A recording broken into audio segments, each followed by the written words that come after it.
I didn't even ask you your name yet. I do, I know it, but hold on. Dave? No, Smooth. Smooth, that's right. All right, so I'm sitting here with Smooth. How you doing? I'm doing all right. All right, you just want to tell me a little bit about, yourself, where you're from, age, stuff like that? I'm 53. I started at 27. Started getting high at 27, you said? Yeah. Okay. You know, off and on and stuff, this is the worst it's ever been, because I was in 332 Labor's Union and working and stuff, and it just progresses, it just grows and takes over everything, it robs you of everything. Now, are you from Philly originally? Yeah, from West Philly. So you're from West Philly. Do you still have family here, stuff that you could... Yeah. Okay. Everybody's doing great. I come from a big family. And stuff, So if you wanted to get off the street in the future, you have, like, positive people out on the street, or is that not something available to you? It was, but it's hard when you have people that's not in this world, and they're not understanding. So it's more stressful to be there than not. Yeah. It's family members that don't Really know addiction, understand it. That seems like they cut the they ties. Love you. No, they love you, and they remember you when you were, healthy, when you was, taking care of things, and in their mind, they just say, like, just stop, and if they don't understand that it's not that easy. Right. Yeah, I like I said, I always say it took me about 50 trips to rehab before I finally got it, and I got scared because of the fentanyl. That's basically the only reason I got scared out of getting high anymore. Well, see, that the fentanyl changed the game. It's fentanyl and trank. So I tried to cold turkey. By the fourth day, usually, you're starting to feel better, but right. It's just beginning at that point, Wow. And it's so much harder. I like you said, I remember just being a regular heroin guy, you'd have a shitty week. Mm-hmm. A real shitty week if you had to cold turkey it. But after that, you're starting to feel your strength coming back. After a month, you get back to work and do your thing. It's not happening like that with this stuff, right? It takes like a month. Wow. And what was your drug of choice originally? Heroin? Heroin. Okay. So you started that, you said you're 53 now, you started that in your mid-20s? Yeah. So you were part of this, the heroin scene in Philly, and then the change into the fentanyl. Right. Now, did you guys realize when they started cutting it in, or is it like, were you guys already hooked on the fentanyl before you realized what was going on? I lived right through it. It was periodic, like certain places and stuff. It was half dope and half fentanyl, and then it was becoming less dope, more fentanyl, and then it went from no heroin at all, just straight fentanyl and trank. Wow. It blows my mind hearing that it's hard to find heroin in North Philadelphia. Mm-hmm. It's almost impossible to find it now, right? Well, when the prices changed, it went from $10 bags to $5 bags. Mm-hmm. Now they have $3 bags. $3 bags. So they're making it easier for you to get it, and it makes it harder for you to get off. Yeah, and the withdrawals coming in a lot faster with this stuff, right? Yeah, absolutely. Let me blow this real quick.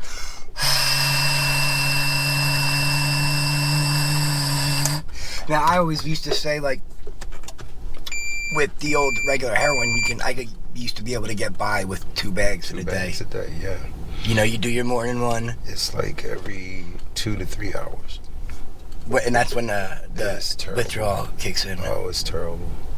Like, man, I'm not feeling well. Now, are you an IV drug user? Yeah. Are you dealing with a lot of open sores? No, I keep myself clean. Okay. I just know a lot. I mean, it seems like almost everyone I talk to is that's dealing with... doing the crystal too. Okay. So that, on top of that, and using dirty needles. It's just bad, you know. Yeah. When you're not taking care of yourself like that, it's going to get bad. Yeah, like, I mean, back in the day, I remember you see a couple of stories if people would miss, like, a coke shot or something like that. Right. But that was, like, few and far between. Now it's, like, almost everyone I speak to. They are all sorry up, looking bad, yeah. Now, when was the last time you tried, like, a rehab or anything like that?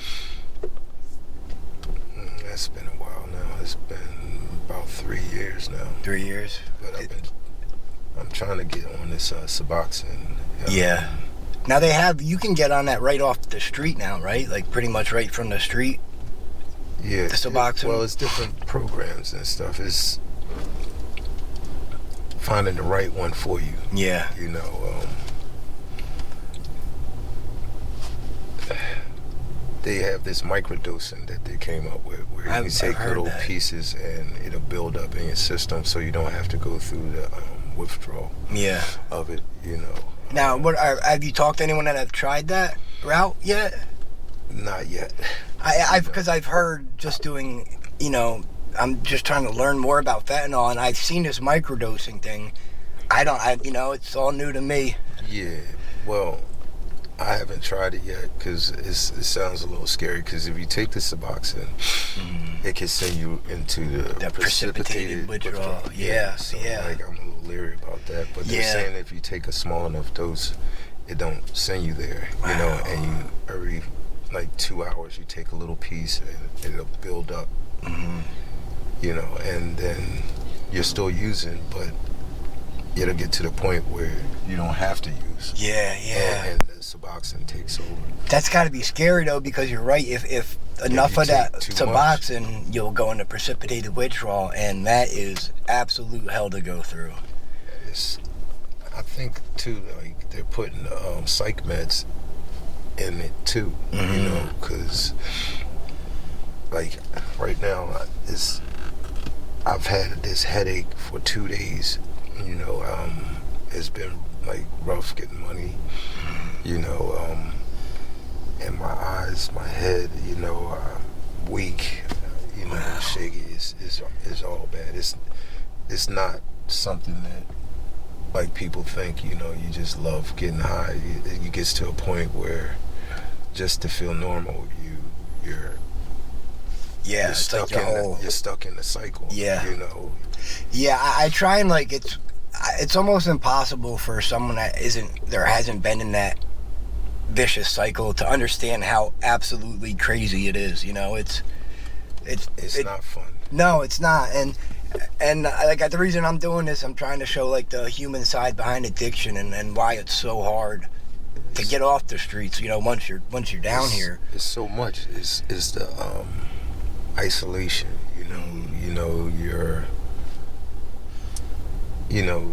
Nobody wants to deal with you. You know, it's like you're the criminal.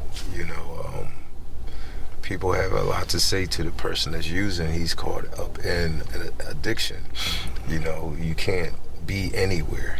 You know, you stop for a minute. You know, you have to keep it moving. So you know, you always got to get the money for the next one. You got to keep it moving. Like just being out here, you know, you get tired, you know, and you need to stop for a moment. Nobody has patience. Nobody has any understanding. You know, you're in a bad way, and you're not even human anymore. Yeah, you know, the compassion is not there. Yeah, and I interviewed your girl about, what was that, like 2 months ago almost? Yeah. And since I've been dealing with you guys are the nicest people in the world, and it seems like, you know, it's a shame because most addicts are good people that are just stuck in this cycle. It's a bad cycle. You know, if we could go back, you know, and that first bag, turn it down, the average addict would do it. Yeah, 100%, 100%. They would not want to go through this if we knew just how bad it could be. We wouldn't do it. A couple more quick questions. Now, how long has it been since you've had a stable place to live? Like 10 years. 10 years? Wow. And it's been on the streets of Philly the whole time? Kensington. Kensington, yeah. Now, the change, how it's now you can just get high out in the open, recently. What's your thoughts on that? Like, what's your opinion on? I don't think anyone should go to jail for getting high ever in their life. I don't know if this is the solution, though. I don't know. They was coming up with this thing where you could go and use inside. Oh, a safe injection site. Yeah. I think they should have them. I don't know. The people that was going against that, it makes no sense. You complain about walking down the street and seeing people shooting up. Right. If you have that, you won't have that. Yeah. You see what I'm saying? They're a way so that you don't have to walk up and see that. And the people that are still getting high aren't going to die. Yeah, you have someone there that's going to make sure that you don't.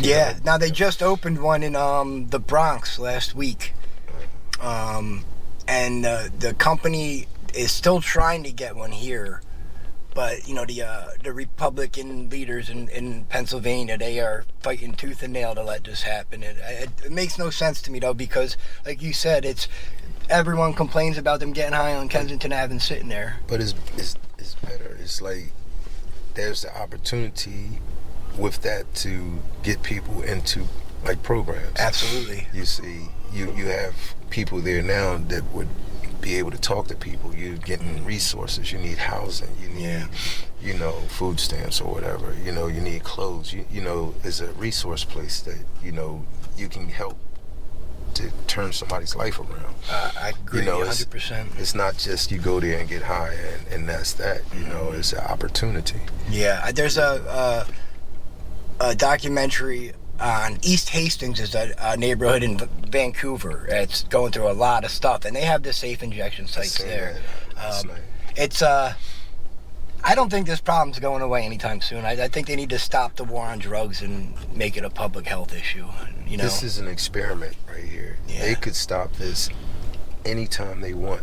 Mm-hmm. It's just like Vancouver. They was saying, they won't stop it. They just contain it. Yeah. And like people in the suburbs, they don't want them there, so they have a place now, Kensington, for them to go. Yeah. And everyone's just all the leaders are just kind of letting it happen, contain them, and then I think the cops are just as big of the problem as the addicts and the homeless people down here. You know what I mean? They're containing it. They keep it right there. Yeah. They rock pass, and as long as you're not like running in a store and hurting somebody, right. It's there. Mm-hmm. Now you try to take it out of the neighborhood, they'll run down on you. Yeah. All right, Smooth. I really appreciate you sitting down to talk to me. Like I said, I'm trying to let people hear from you guys about what's going on and how hard it is, and it's They need to have more. It's getting harder to get into a program. Is it now? Yeah. It's really getting harder. So where would you go if you decide would you have to go down to Prevention Point and ask them? Well, I've been there, and it's hard. It's like if I'm ready to go, like right now, I've come to a place where right now I'm ready to go. Yeah. It'll be come back tomorrow. Yeah. You see? Hurry up and wait. Yeah, and tomorrow I might not be there. Yeah. Like right now, I'm ready to go. My mind is there, and if I get there, there still might be hurdles. I'll be good. Yeah. You know what I'm saying? But they'll probably still say to come back another day or something. And the hospitals are the worst. Like, you go in there for anything and they treat you bad. Yeah. If you're... Well, I always said, one of the worst things about getting clean is that first day of just wait. You might wait for a bed for 24 hours. They want you to hurt. Yeah.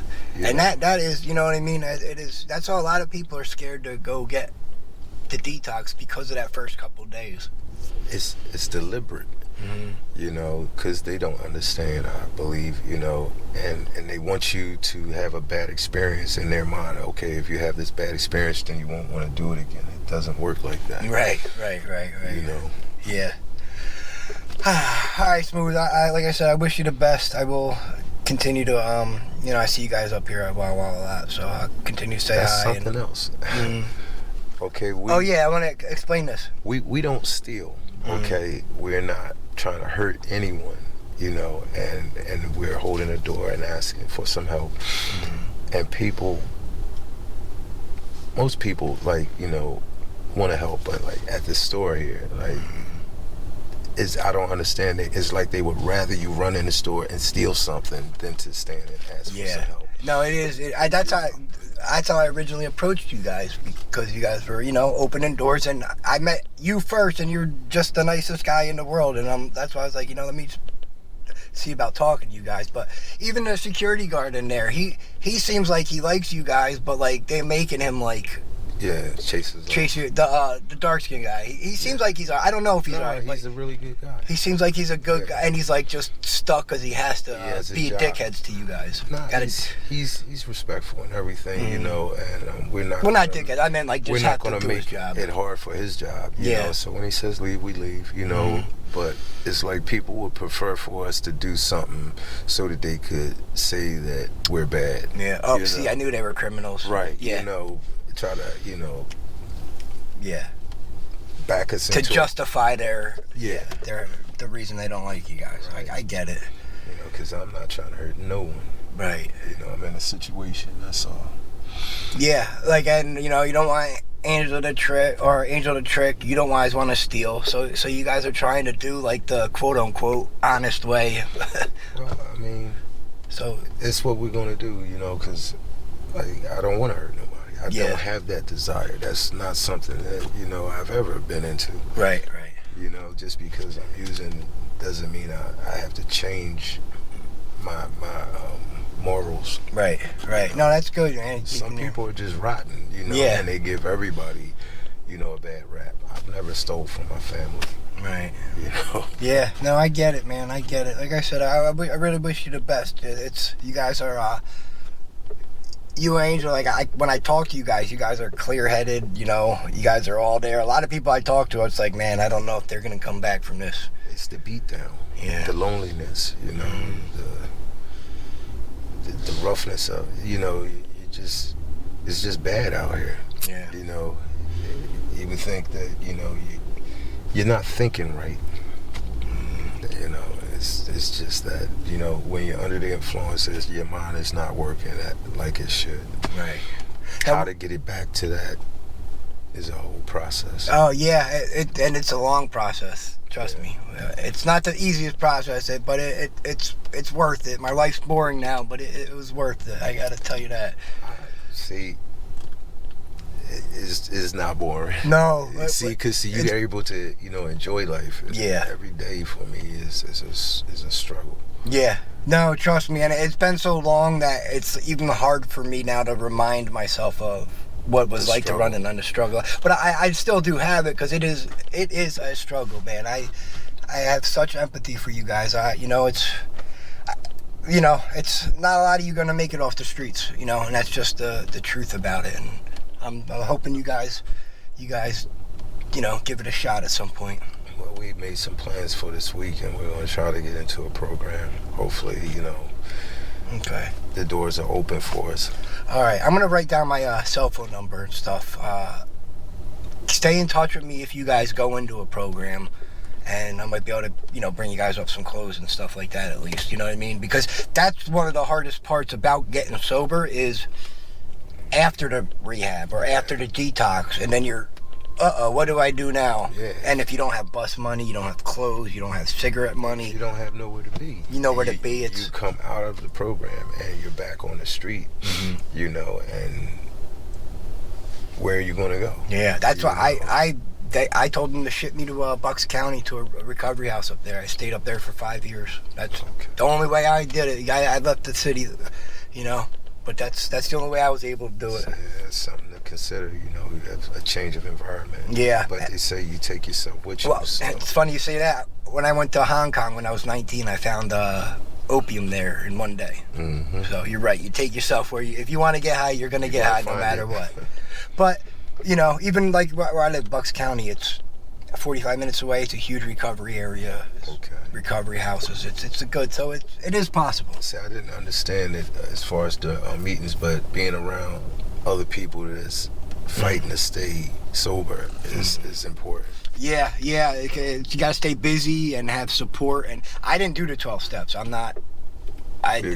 No, I'm not a religious person. It just never worked for me. Okay. But if it, I tell people to go do it in recovery, just to see if it works. When you're around people that are trying to stay sober. Oh yeah. It's an encouragement. 100%. I don't talk to anyone that gets high. 8 years later, the only time I talk to people that use is when I'm interviewing you guys and stuff. And that's on purpose because if you're around people that get high, you might get high. Yeah. So you're absolutely right about that. All right, Smooth. It's been 20 minutes. I appreciate the interview. I will talk to you soon. All right. All right. Have a good day. All right.